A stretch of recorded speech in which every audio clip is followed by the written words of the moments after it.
Kita mulai saja. Baru 2 orang apa? Bismillahirrahmanirrahim. Assalamualaikum warahmatullahi wabarakatuh. Waalaikumsalam.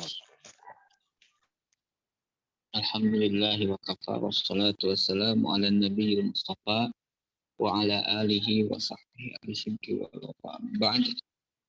Nawaitu ta'alluma wa ta'lim wa nafa'ati wa tadhakur wa tadhkir wal ifadah wa istifadah wa hatta wa tamassuki bi kitabillahi wa sunnati rasulih wa du'a ila huda wa jalal al-khair ibtiqa amratillahi wa qurbihi wa sawabi. Karena qaid fikih ya, kemarin Sabtu selalu beberapa kali Sabtu ada halangan. Usul fikih mungkin pekan ini tidak ada.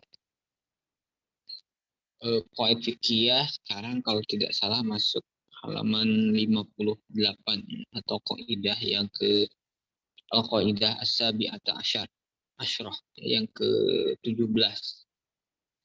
Betul ya? Kita masuk ke qaidah yang ke-17.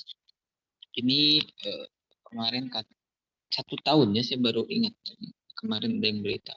1 tahun, jadi 2 semester. Jadi waktunya masih panjang. Kemarin agak kebut. Kirain 1 semester. Ternyata 2 semester, jadi masih ada 1 semester lagi. Dan kitabnya insya Allah ya, tinggal tidak terlalu banyak. Sudah setengahnya lebih. Tadinya mau dihatamkan 1 semester ini. Ternyata 1 tahun. Ya, kita masuk kepada qaidah yang ke-17. Qala al-muallif rahimahullah wa nafa'ana bihi wa bi ulumihi fid dharain amin. Al-qaidah as-sabi'ata asyrah, ya, yang masuk qaidah yang ke-17. Al-khuruju minal khilaf mustahabbun. Dan keluar dari perbedaan pendapat di antara ulama mustahabbun, hukumnya sunnah. Ya. Ini salah satu kaidah penting juga di dalam masalah khilafiyah di dalam masalah fikih ya. Tentu ini kaidahnya berlaku di dalam fikih, di dalam ranah yang dhanni. Tidak berlaku di dalam ranah akli atau qat'i ya. Masalah kebenaran Islam dengan luar Islam itu tidak berlaku kaidah ini. Jadi khurud minal khilaf itu tidak ya. Ini keluar dari perbedaan pendapat itu dalam tubuh umat Islam, kemudian di dalam masalah fikih yang karakternya dhanni ya. Jadi yang kebenarannya itu masih memungkinkan di setiap mazhab atau setiap mujtahid. Ya, kita tidak bisa memastikan kebenaran di antara sekian pendapat. Ya, karena setiap orang, setiap mujtahid itu berpeluang untuk benar di dalam masalah fikih. Ya, kecuali nanti kalau sudah ijma. Kalau sudah ijma, maka tidak bisa dikatakan khurud minal khilaf. Kalau ijma ya sudah, itu yang harus kita pegang. Nah, makna qaidah, arti dari qaidah ini, annal mar'a qad yatrukul akhda bi madhhabihi wa ya'khudhu bi madhhabil akhar talaban lil ijtima' wa adamit tafarruq ya. Wa tahsilan lil wara' al matlub syar'an. Wa hadhihi al-qaidah tajassada wahdatal ummah wa murunatal fiqhil islami fit ta'amul mal ara' al-mukhtalifah. Ya, seseorang itu terkadang meninggalkan madhabnya dan mengambil pendapat dari madhab di luar madhabnya. Ya, tujuannya tolaban lil ijtima, supaya untuk mempersatukan, untuk kesatuan di antara umat Islam. Ya, wa ada mutafarruq dan tidak ada perpecahan. Nah, untuk itu kita nggak ada masalah ya, keluar dari pendapat apa yang kita pahami, apa yang kita yakini, ya, apa yang kita intikodi kepada pendapat di luar kita. Tujuannya supaya tidak tafarruq. Ya. Atau tujuan khuruj minal khilaf itu tahsilal lil wara'. Yang kedua, dalam rangka wara'. Wara' itu ihtiyat ya. Lebih hati-hati, lebih menjaga dari hal-hal yang dilarang. Nah, makanya khuruj minal khilaf ini bagian dari warok juga. Ya kebayang nanti ketika ada yang satu mengatakan makruh, yang satu mengatakan mubah. Ya, maka yang paling baik adalah mengambil pendapat yang makruh sehingga kita tinggal. Atau ada pendapat yang mengatakan haram, yang satu mengatakan makruh. Maka pendapat yang khuruj minal khilafnya ambil yang haram supaya kita terbebas. Ya, ketika kita mengambil makruh, akhirnya kita mengerjakan itu itu mungkin sah, itu tidak jadi haram menurut pendapat yang makruh, tetapi menurut yang haram itu bermasalah. Nah, supaya tidak terjebak di antara pendapat itu, yang paling aman ya tinggalkan. Ya, ketika kita meninggalkan, ketika kita mengambil pendapat yang haram, maka itu pendapat paling selamat di antara semua pendapat. Ya, itu disebut dengan wara'. Wa hadhil qaidah. Nah, kaidah ini bisa jadi memperkuat persatuan umat Islam ya. Artinya dalam hal-hal yang khilafiyah, dalam hal-hal yang furu', tidak ada masalah kita mengambil pendapat yang lain demi kesatuan umat Islam. Ya. Wa anal khilaf al fikih laisa maqsudan li dzatihi bal aslam dinan. Wal amru lidhimah wa huwa al khuruj minhu. Dalil kaidahnya yang mana? Ini bisa ditarik dari hadis Rasulullah Sallallahu Alaihi Wasallam, dak ma yuribu ila ma la yurib. Ada juga riwayat dak ma yaribuka ila ma la yaribu. Ya. Tinggalkan apa yang membuatmu ragu kepada atau menuju sesuatu yang tidak membuatmu ragu.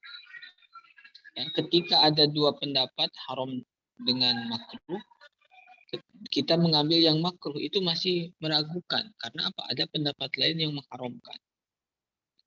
Ya, untuk keluar supaya kita ilama la yuribu, ya, supaya berpindah kepada yang tidak meragukan ya berarti tinggalkan. Qala Ibnu Rajab, menurut pendapat Imam Ibnu Rajab, yustadallu bihadza ala anna al-khuruj ala anna al-khuruj min khilafil ulama afdal li'annahu ab'adu minasyubhah. Nah, ini menarik ya. Menurut Ibnu Rajab dalam kitabnya Jami'ul Ulum Hikam, itu syarah Arba'in Nawawi, hadis Arba'in yang 42 atau 42 43 ya. Antara itu ditambah oleh Ibnu Rajab jadi 50 tambah 8 hadis. Kemudian beliau mensyarahi ke-50 hadis tersebut dalam kitabnya Jami'ul Ulum wal Hikam. Ibnu Rajab ini bahasanya memang agak rumit ya, kalau lihat di kitab-kitab beliau, Jami'ul Ulum wal Hikam, Qawaid Fiqhiyah Ibnu Rajab, kemudian lima solih lima wasim, Lataiful Ma'arif, lima fil mawasim minal wadhaif. Itu pun bahasanya lumayan agak rumit ya. Itu salah satu. Tapi karya-karyanya luar biasa. Ya. Karya-karya Imam Ibnu Rajab ini luar biasa. Jami'ul Ulum wal Hikam. Kemudian kalau dalam ilmu hadis yang sangat terkenal itu syarah Ilal At-Tirmidzi. Imam Tirmidzi itu punya risalah kecil di akhir kitab Jami' Tirmidzi namanya Ilal. Biasa sebut Ilal At-Tirmidzi. Nah, Ibnu Rajab mensyarahi kitab Ilal tersebut. Itu termasuk oleh kalangan ahli hadis termasuk kitab Ilal yang terbaik ya. Di antara sekian kitab Ilal, salah satu yang terbaik adalah kitab Syarah Ilal At-Tirmidzi. Ya. Itu kalau belajar ilmu Ilal, kalau tidak baca Syarah Ilalnya Ibnu Rajab, itu biasanya belum diakui ya keilmuannya. Itu ditahqiq oleh Dr. Nuruddin Itar, ya Allah yaham rahimahullah, 2 jilid tebal. Ada beberapa tahqiqnya. Itu Ibnu Rajab. Apa kata Ibnu Rajab? Hadis ini bisa diambil dalil dari hadis ini bahwa keluar dari perdebatan atau khilafiyah ulama itu lebih utama. Karena apa? Dengan begitu dia menjauhkan dari syubhat. Ya. Khilafiyah itu atau syubhat itu menurut satu pendapat adalah ketika ulama berbeda pendapat. Ya. Yang satu mengatakan sunnah, yang satu mengatakan wajib. Ya. Kemudian yang satu mengatakan mubah, yang satu mengatakan haram. Yang satu mengatakan makruh, yang lainnya mengatakan haram. Ya, itu disebut dengan subhat juga. Subhat itu dari kata syabih, ya. Yashbah bihada wa yashbah bihada. Atau kalau Imam Mawardi memberikan ta'rif subhat itu makruh. Asyubhat iyal makruh. Atau al makruh wa subhat. Makruh itu ya subhat. Subhat itu contohnya makruh. Ya, kenapa? Karena makruh itu berangkatnya dari larangan. Sedangkan al-aslu fin nahyi al-hurmah, ya, dalam kaidah usuliyah, dalam usul fikih. Hukum asal larangan itu, hukum asalnya adalah haram. Dia bisa berpindah dari haram kepada yang lainnya karena ada qarinah. Ketika tidak ada qarinah maka kembali kepada asalnya yaitu haram. Nah, makruh itu ada pertentangan antara hukum asalnya haram dengan qarinah-qarinah yang lain sehingga mengeluarkan dari keharamannya. Ya. Maka ada di antara mubah, kalau dalam hukum taklifi, ya, hukum taklifi kan 5, wajib, sunnah, mubah, makruh, haram. Maka makruh itu ada di antara mubah dengan haram, ya, di antara mubah dan haram. Nah, tapi awal berangkatnya dari haram. Beda dengan nanti khilaful aula. Kalau khilaful aula berangkatnya dari mubah.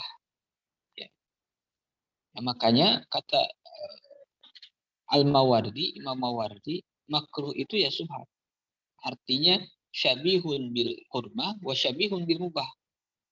Ada mirip, ada kesamaan dengan haram, dan juga ada kesamaan dengan mubah. Yashbah bihada wa yashbah bihada. Itu menjadikan makruh, menjadikan subhat. Ya. Dalam hadis lain pun disebutkan apa? Namanya itu al halalu bayyinun wal haram bayyinun wa ma bainahuma umurun mushtabihat. Ya. Al halalu bayyinun, mubah itu jelas kalau diambil dalam hukum taklifi, wal haramu bayyinun. Ya, haram itu juga jelas. Ya. Nah, ada yang samar-samar. Jadi mirip makruh, mirip haram, mirip mubah. Itu disebut dengan subhat. Nah, kata Imam Mawardi, makruh itu ya subhat. Makruh itu salah satu contoh dari subhat. Nah, adapun yang disampaikan ini pun takrif subhat yang lain. Atau subhat itu bisa berbagai macam. Ya, ada subhat karena ulama berbeda pendapat. Ya, ada subhat karena berada di antara mubah dengan haram. Yang disampaikan Ibnu Rajab adalah subhat karena ulama berbeda pendapat. Maka sebaiknya tinggalkan dakma yaribu atau dakma yuribu ila ma la yuribu. Riwayat lain dakma yaribu ka ila ma la yaribu. Tinggalkan yang membuatmu ragu, yaitu subhat, kepada sesuatu yang tidak ragu. Ya. Misalnya kalau makruh, supaya tidak ragu, ya ditinggalkan. Ya, ketika mengerjakan makruh, dia masih ada di tengah-tengah antara kurma dan mubah. Itu al-khuruj minal khilaf mustahab. Ya. Dan ini sangat penting. Ya. Bagaimana fuqaha tidak memutlakan pendapat fikihnya dibanding pendapat ulama yang lain. Dia berintikad kalau pendapatnya benar, tetapi benar dalam kerangka zonni, ya. Tapi ada kemungkinan itu salah, makanya menerima perbedaan pendapat dari luar, makanya menerima khuruj minal khilaf. Kalau itu keyakinan atau kebenaran pendapat fikih 100%, maka mestinya tidak boleh keluar dari perbedaan pendapat. Makanya kaidah-kaidah ini memang menjadi semacam tadi tajassud wahdatil ummah. Bagaimana pendapat fikih itu tidak dimutlakan 100% benar sehingga menafikan pendapat fikih di luar itu. Beda nanti di selain fikih ya, dalam usuli, dalam akidah dan sebagainya. Ya, nanti ini salah satu kaidah kita bisa membaca, dan kaidah ini hampir atau mungkin ada di semua mazhab. Dalam mazhab Imam Abu Hanifah ada kaidah ini. Dalam mazhab Imam Syafi'i, Imam Malik, Imam Abu Hanifah, al-khuruj bin al-khilaf, keluar dari perbedaan mustahab.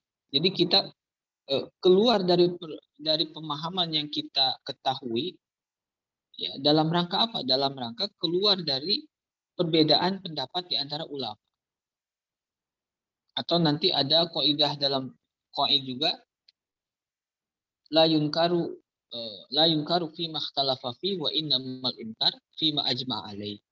Tidak boleh mengingkari sesuatu yang masih diperdebatkan oleh para ulama, tetapi ingkarilah sesuatu yang sudah disepakati.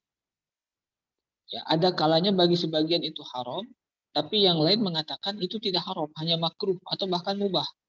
Maka kita tidak boleh mengingkari dengan cara nahi mungkar. Kalau mau al-irsyad wa nasihah itu boleh, ya, memberi arahan, menasehati. Tetapi sampai mengingkari nahi mungkar itu bukan ranahnya, karena wa innamal inkar fima tafaqa alaih atau fima ajma' alaih. Sedangkan yang kita ingkari itu haram yang muttafaq alaih atau wajib muttafaq alaih. Haram muttafaq alaih ketika ada orang yang mengerjakan itu wajib ingkar, ya, judi, mabuk dan sebagainya, riba. Kemudian atau yang wajib muttafaq alaih, sholat 5 waktu, zakat, puasa. Ketika ada orang yang meninggalkan, kita bisa mengingkari karena itu muttafaq alaih. Ya, tapi kalau masih ada khilaf dan dia meyakini kalau yang dikerjakannya itu sesuai dengan pendapat yang dia pegang, maka tidak boleh mengingkari. Ya, misalnya apa ya yang khilaf ya, antara haram dengan misalnya rokok ya. Di Indonesia itu ada beberapa pendapat, ada beberapa fatwa ya. MUI itu mentafsir ada kalanya boleh ya ketika sendiri tidak punya sakit ya, keadaan badan sehat. Ada kalanya haram ketika depan umum ya, mengganggu orang lain itu menjadi haram. NU Persis itu makruh ya, di Persis itu makruh, di NU makruh. Kemudian di Muhammadiyah misalnya haram. Kemudian yang lain pun haram. Nah, kemudian ada orang yang merokok. Kita tidak merokok, kita berpegang pada pendapat misalnya rokok itu haram. Lalu bagaimana ya, sikap kita, apakah ingkar atau tidak? Ya. Maka tidak boleh ingkar ketika orang yang melaksanakannya itu berpegang dengan pendapat yang mengatakan boleh. Ya. Kecuali kalau dia itu berpendapat haram tapi melakukan, itu boleh ingkar. Jadi al-ibrah itu bil fa'il, bukan kita. Ya. Jadi itu pasti banyak terjadi. Ya, perbedaan pendapat itu banyak terjadi. Nah, yang kita ingkari itu yang kita yakini atau orang yang melakukannya. Bisa jadi kita meyakini haram, tapi dia meyakininya tidak. Maka yang kita pegang itu dalam nahi mungkar, ya, atau amar ma'ruf. Yang kita yakini atau yang dia yakini. Ya, atau misalnya sholat. Misalnya sholat berjamaah dalam mazhab Imam Imam Ahmad.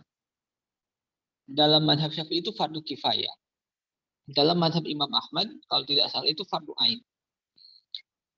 Ya, kemudian ada orang yang tidak berjamaah. Ya.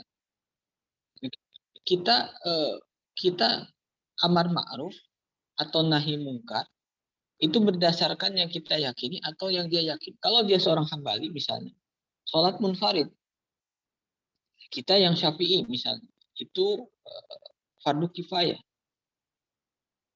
Apakah kita berpegang dengan pendapat kita fardu kifayah atau dengan apa yang dia yakini fardu ain? Kalau memegang yang dia yakini, kita nahi mungkar, amar ma'ruf, ya. Tapi kalau yang kita yang jadi ukuran pegangan kita, keyakinan kita itu tidak menjadi nahi mungkar, tapi sebatas nasihat. Ya. Nah itu itu sangat penting ya dalam kehidupan berfikih hari ini, dulu, hari ini, dan sampai kapanpun ya, sehingga kita mengetahui batas-batas itu. Ya, walaupun ada perbedaan pendapat, para ulama tidak mengingkari nasihat atau al-irsyad, mengarahkan, memberitahu, ya, tapi tidak sampai nahi mungkar, dalam arti itu dikatakan mungkar kemudian boleh kalau pemerintah misalnya boleh sampai menghukum dan sebagainya. Itu tidak ya.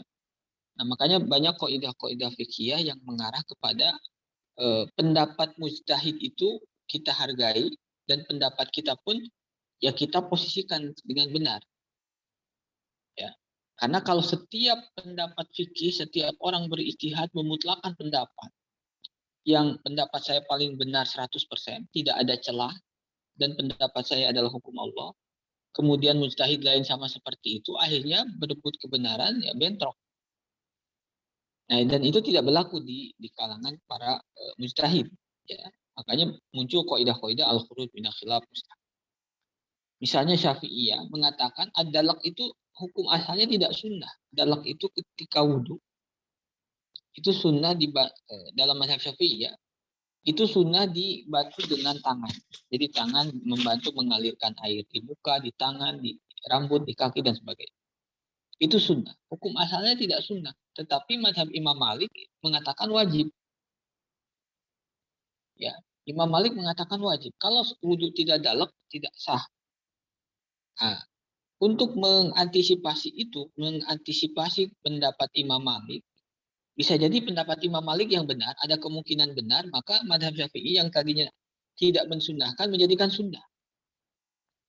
Jadi ketika mengamalkan dalq, maka itu sah menurut Imam Malik dan sah menurut yang lain. Tapi ketika tidak ada, sah menurut mazhab Syafi'i tapi tidak sah menurut mazhab Imam Malik. Sedangkan kaidahnya al-ibadah sahihah inda jami'il madzahib, ya, ibadah yang sah menurut semua a'immah, semua mazhab itu afdol wa aula min al-ibadah sahihah inda ba'dil a'immah, ya. Lebih utama dari ibadah yang sah menurut sebagian ulama. Ini urgensi dari al-khuruj minal khilaf mustahab.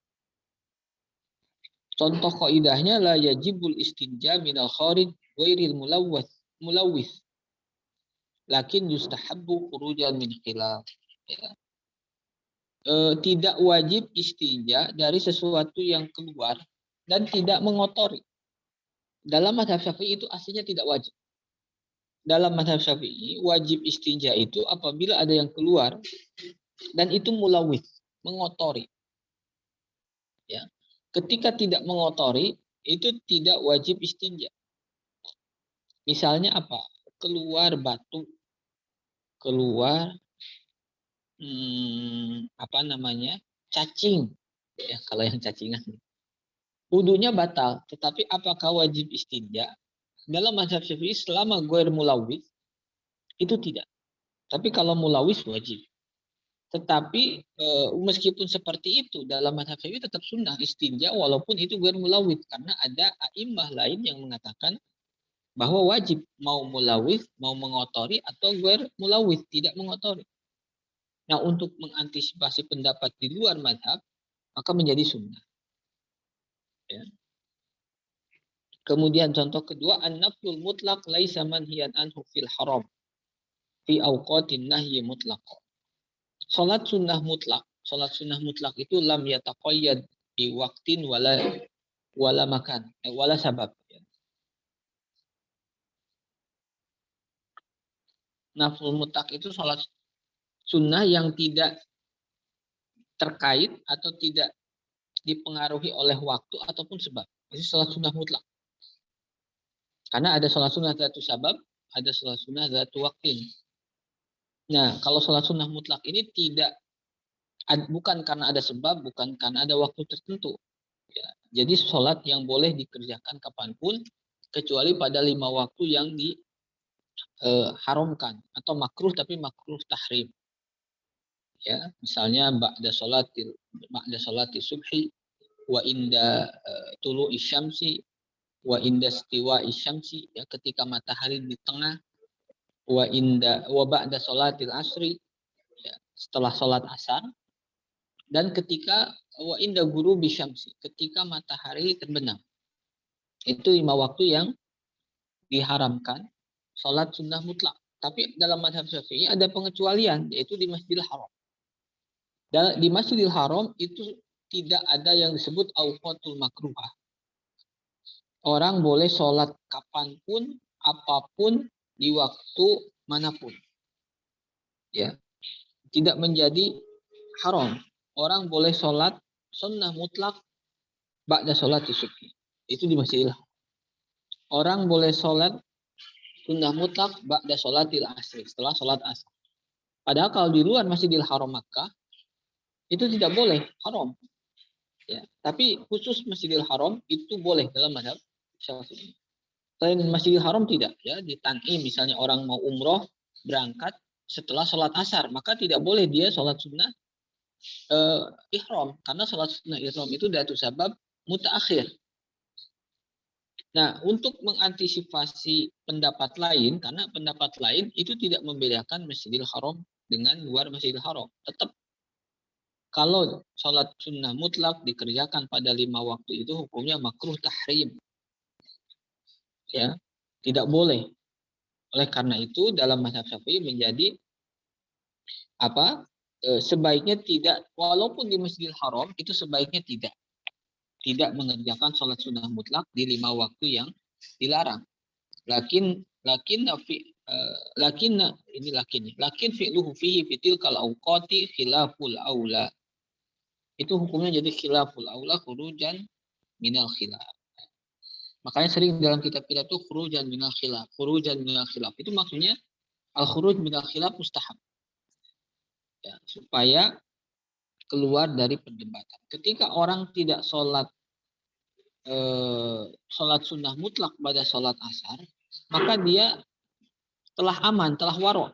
Tidak ada satupun ulama yang mengatakan haram. Orang tidak sholat mutlak setelah sholat asar, menurut semua ulama itu benar. Tapi sholat sunnah mutlak setelah sholat asar itu benar menurut mazhab Imam Syafi'i saja. Tidak benar menurut pendapat yang lain. Nah, makanya supaya benar menurut semuanya, khuruj minal khilaf. Ketiga, qasru salat afdal min itmamiha idza kanat masafatus safar salasa marahil. Khurujan min khilafi Abi Hanifah idh yujibul qasra hina idh. Fa in kanatil masafatu mahalatain fa itmamu salat afdal min qasriha. Khurujan min khilafi aydan fi ijabihil itmam. Sekarang masalah qasar salat. Ya. Kalau dalam mazhab Syafi'i misalnya, qasar itu hukum asalnya boleh, yang penting sudah marhalatain. Kalau dikonversikan itu 81 km. Ada yang mengonversikan 75, ada yang 85 ya, tapi biasa yang banyak digunakan 81 km. Ketika safar jaraknya 81 km, dia boleh jamak, boleh qasar. Itu asalnya. Yang penting safar sampai jarak sekian. Tetapi ada pendapat lain, yaitu mazhab Imam Abu Hanifah. Imam Abu Hanifah mengatakan di qasar itu tidak boleh kecuali sampai 3 marohil. Kalau mazhab Syafi'i kan marhalatin. Imam Abu Hanifah salah sama marohil, 3 marhalah. Itu kalau kurang lebih 123 km. Ya. Jadi tidak boleh dikosor kecuali jarak perjalanan 123 km. Jadi kalau di bawah itu tidak sah menurut Imam Abu Hanifah, walaupun sah menurut Imam Syafi'i. Makanya Imam Syafi'i dalam mazhab Syafi'i afdolnya tidak mengkosor sholat pada jarak 85 km atau 100 km. Kenapa? Karena sholat kosor pada jarak itu tidak sah menurut Imam Abu Hanifah. Walaupun sah menurut mazhab Imam Syafi'i. Ya. Nah, untuk khuruj minal khilaf, makanya tetap yang afdol itu kalau 100 km hanya dijama tapi tidak dikosor. Ya. Tapi kalau sudah 123 lebih, maka yang afdol apa? Yang afdol dikosor. Makruh kalau di jamak saja, tidak di qasar. Kenapa? Karena Imam Abu Hanifah mengatakan qasar itu wajib ketika jaraknya 123 km atau berapa? 3 marhalah. Jadi tidak, madhab Imam Abu Hanifah itu tidak ada sholat itmam. Itmam itu sempurna 4 rakaat kalau jaraknya sudah 3 marhalah. Harus qasar. Wajib qasar. Kalau madhab Syafi'i tidak. Qasar itu tetap pilihan. Ya, hanya afdoliyah saja. Dia mau diqasar jarak 100 km silahkan. Dia mau diqasar jarak 150 silahkan. Tapi kalau dalam mazhab Imam Abu Hanifah tidak. Kurang dari 3 marhalah, 123 km tidak boleh diqasar. Lebih atau sampai jarak sekian wajib diqasar. Nah, untuk menghindari ya supaya aman atau ya supaya tidak terkena keharaman mazhab Imam Abu Hanifah, maka dalam mazhab Syafi'i pun afdolnya tidak diqasar sampai jarak 3 marhalah atau 123 km. Kemudian yusannul ishad ala raj'ah khurujan min khilafi man aujabahu. Sunnah ketika merujuk itu ada saksi. Dalam mazhab Syafi'i tidak. Rujuk itu cukup diucapkan oleh suami dalam masa iddah. Kalau sudah di luar masa iddah tidak ada rujuk lagi ya. Rujuk itu ya dalam masa iddah. Dalam mazhab Syafi'i tanpa saksi itu ya sah-sah saja. Karena rujuk itu seperti tolak roji itu statusnya sama seperti istri dalam banyak hal, sama seperti ajnabi dalam banyak hal. Bahkan hukum tolak roji itu hampir rata-rata sama seperti statusnya seperti istri kecuali kholwah. Makanya kalau kalau meninggal dalam keadaan iddah, ya suaminya bukan suami, mantan suaminya, itu si istri masih berhak mendapatkan warisan. Karena statusnya seperti istri. Kecuali kalau tolak bain. Ya, tetapi berbedanya hanya pada masalah kholwah saja, tidak boleh bersama. Makanya ketika mau rujuk itu tidak perlu saksi. Nah, dalam mazhab yang lain itu wajib. Mazhab Imam Ahmad ya kalau tidak salah. Tidak sah rujuk kecuali ada saksi. Nah, untuk menghindari ketidaksahan menurut versi lain, maka disunnahkan dalam mazhab Syafi'i rujuk itu ada saksi. Ya, minimal 2. Karena nanti dalam pengadilan kan 2. Ya. Saksi itu 2. Atau dalam hal lain bisa perempuan 4.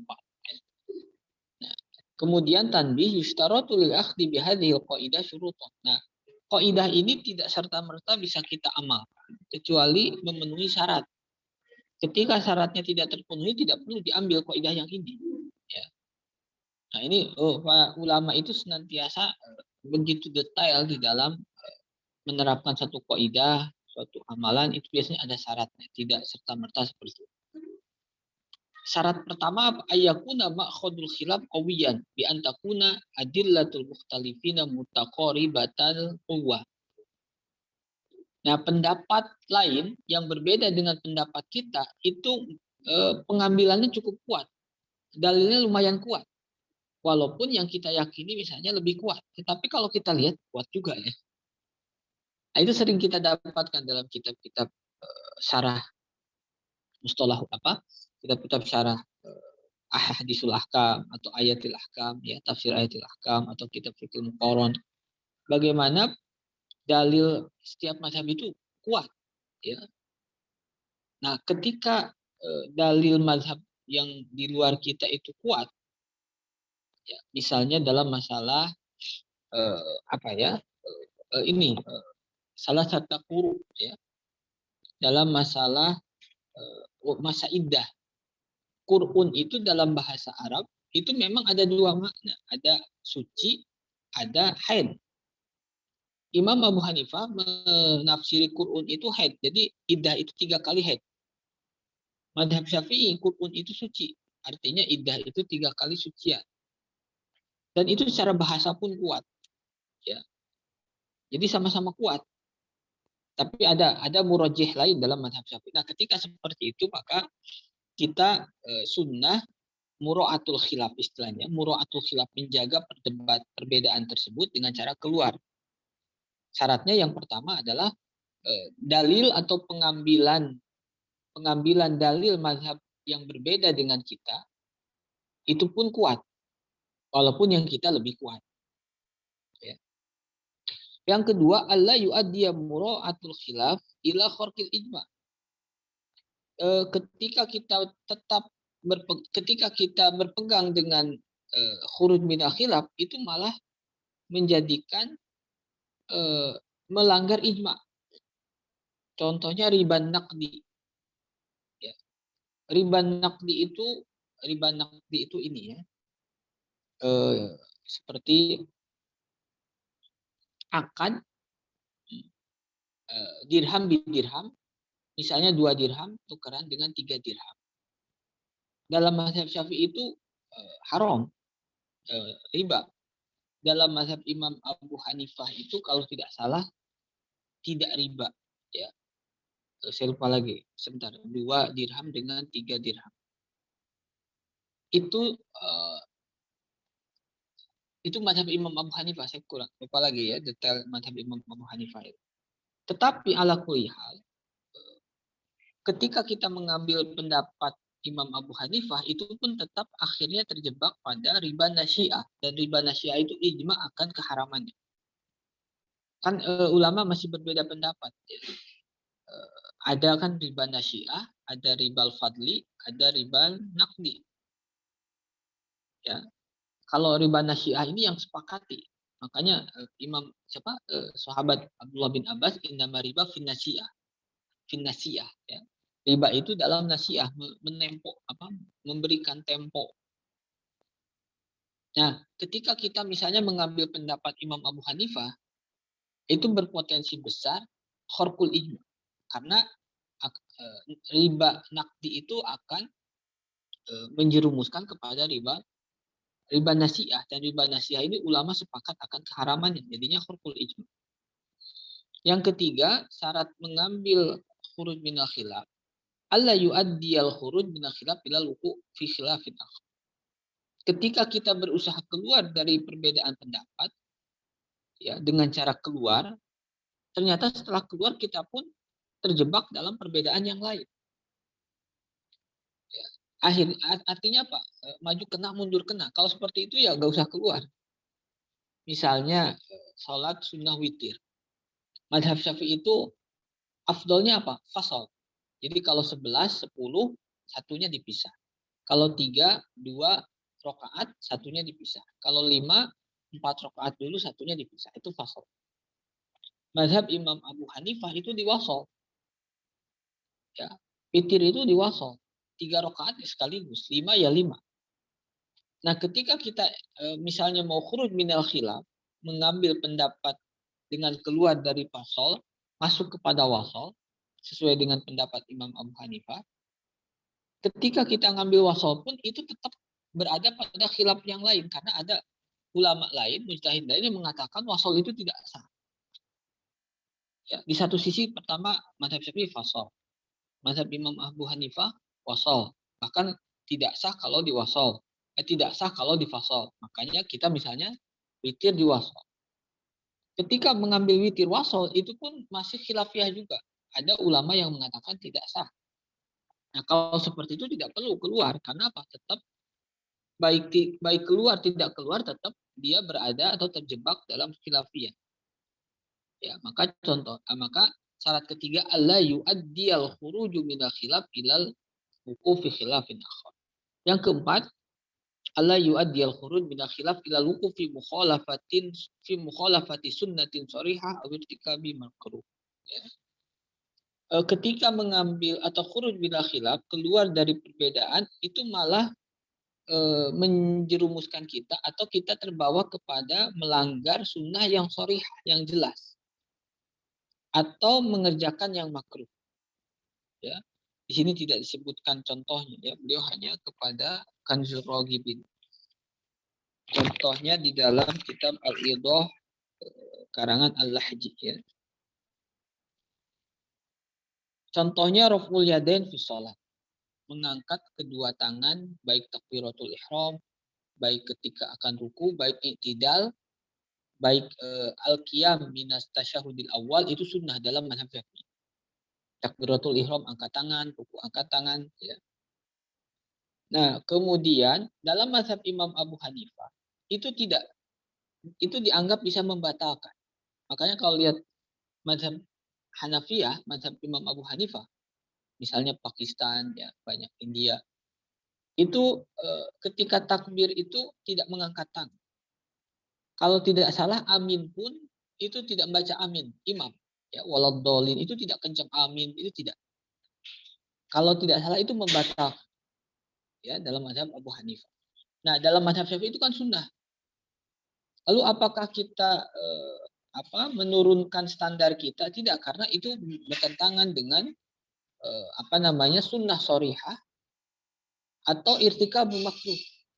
Ketika kita amin tidak dikeraskan, kemudian amin mengamini imam, ya, kemudian tidak mengangkat tangan, itu bertentangan dengan hadis sahih yang kita anggap itu sahih dan sharih. Nah, kalau seperti itu tidak dianjurkan. Tetap kita berpegang kepada amaliatul ijtihad kita yang berdasarkan sunnah sharih. Ini hadisnya jelas-jelas sahih. Bukan cuma sahih tapi sharih. Sharih itu terang, ya. Itu terang. Nah, itu tidak perlu, ya. Tidak perlu khuruj minal khilaf, atau contoh lain khiyar majlis seperti itu. Karena apa? Karena raf'ul yadain, mengangkat tangan ketika takbiratul ihram, ketika itu diriwayatkan dari kurang lebih 50 sahabat. Ya. Makanya kita sangat sulit meninggalkan itu. Karena hadisnya selain sahih dan juga sharih.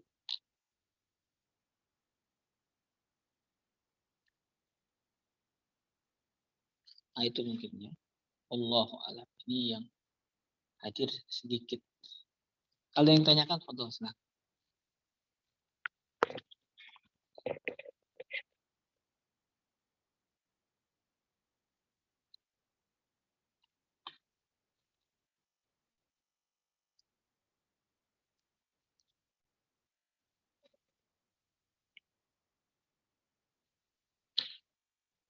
Yang lainnya tidak masuk.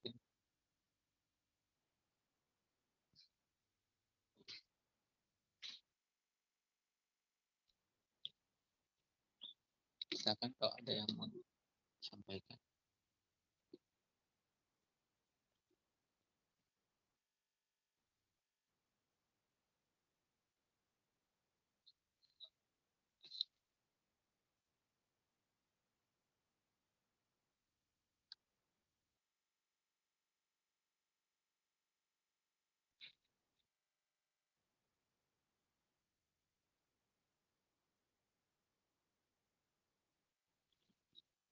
Ada, silakan.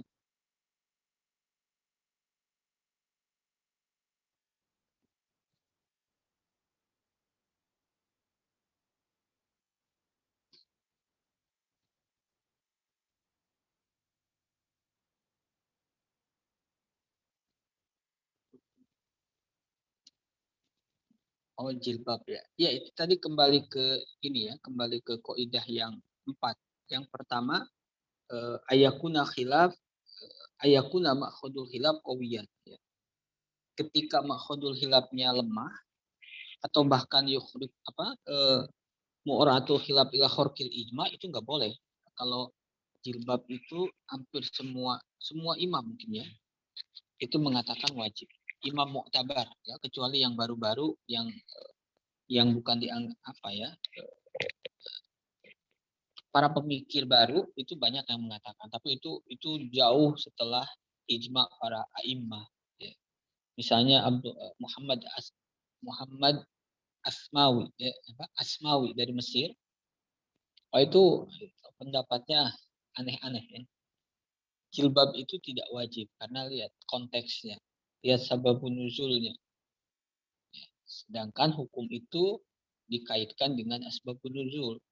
Ketika asbabun nuzulnya selesai, ya sudah, tidak berlaku lagi bagi umat-umat setelahnya, dan itu berbahaya ya. Karena apa? Semua hukum, semua ayat, semua hadis itu hanya diikatkan dengan asbabun nuzul, termasuk jilbab. Ya, itu hanya untuk konteks itu saja. Setelah itu tidak berlaku. Itu bahaya besar. Bahaya besar itu. Salah satunya asma. Lalu apakah kita hargai? Ya jelas tidak. Itu sudah melanggar ijma.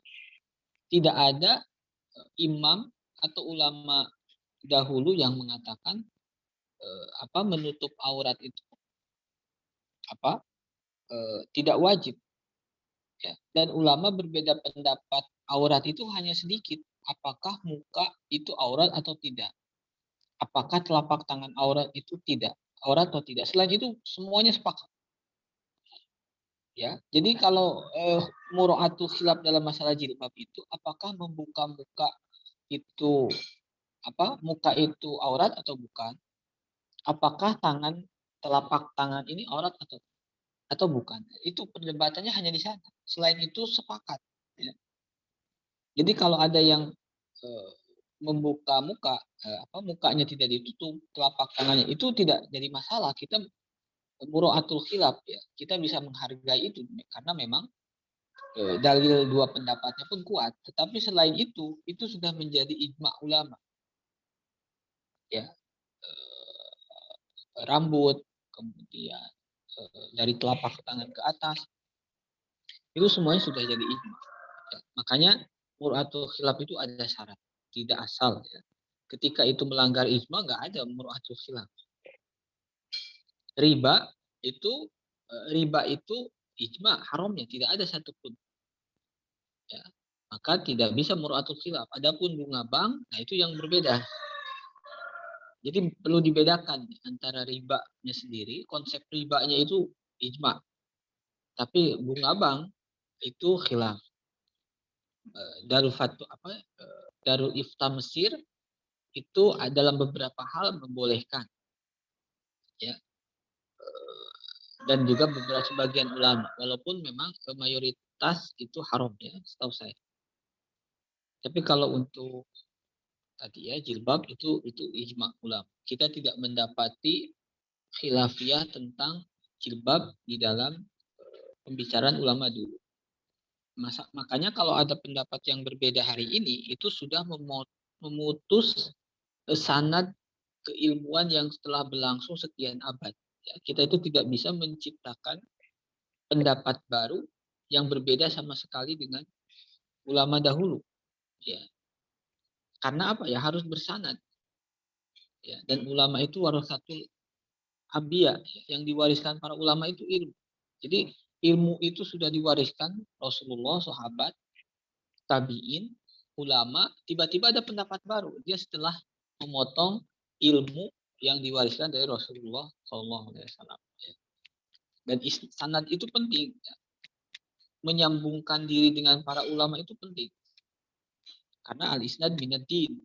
Ya, sanad itu bagian dari agama.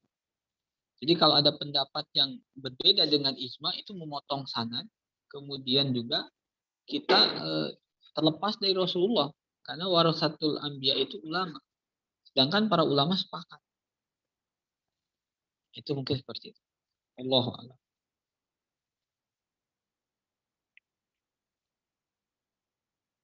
Ada lagi?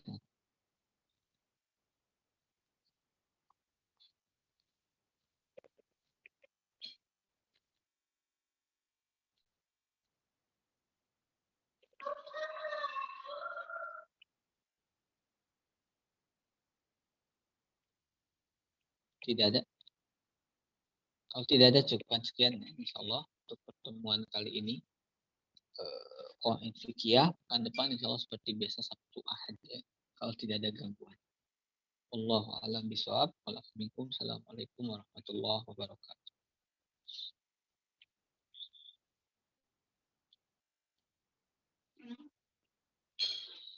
Saya duluan ya.